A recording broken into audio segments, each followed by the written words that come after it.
Welcome to Anandhi Sri home kitchen. இன்னைக்கு உரப்பு அடை பண்ண போகிறேன்.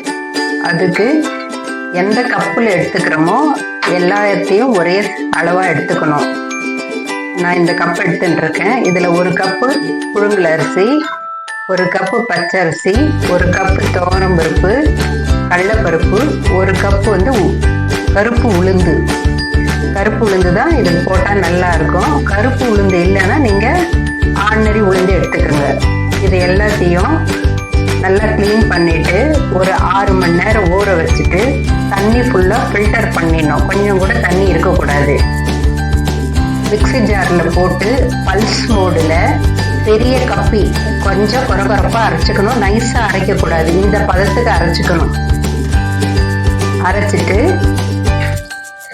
ஒரு சின்ன ஜார் எடுத்துக்கோங்க.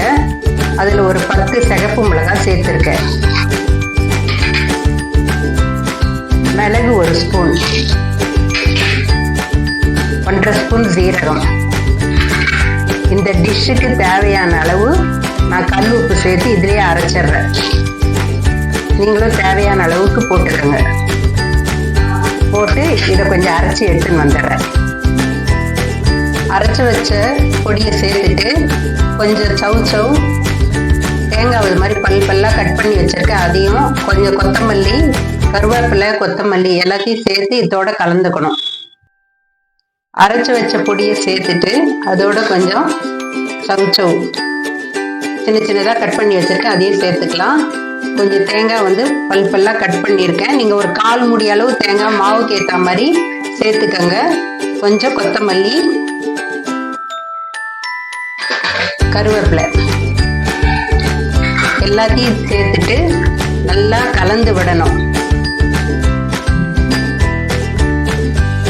சவுக்கு பதிலாக சொரக்காயும் சேர்த்துக்கலாம், வாழைப்பூவும் சேர்த்துக்கலாம். நான் தேங்காய் எண்ணெய் எடுத்துட்டு இருக்கேன். நீங்கள் ரீஃபைண்டு கடலெண்ணெய் கூட யூஸ் பண்ணிக்கலாம். ஒரு சின்ன வாழை இலையில தண்ணியை லேசாக தொடச்சிடுங்க. தொடச்சிட்டு இது ஒரு அடை பதத்துக்கு கொஞ்சம் கனமாக தட்டிக்குங்க. தட்டிட்டு நான் இரும்பு தவா வச்சிருக்கேன். கொஞ்சம் கனமான இதுதான் வைக்கணும். அதுக்கு ஒரு 2 ஸ்பூன் எண்ணெய் விட்டுடணும். கொஞ்சம் எண்ணெய் தாராளமாக தான் பிடிக்கும்.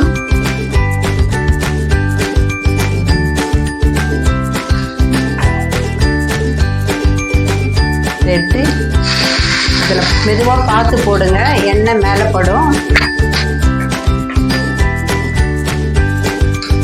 இதுக்கு ஒரு மூடி போட்டு மூடி வச்சிடணும்.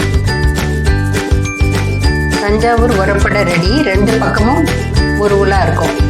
இது சாப்பிட்றதுக்கு ரொம்ப டேஸ்டாக இருக்கும். இது தஞ்சாவூர் பக்கம் ரொம்ப ஃபேமஸ்.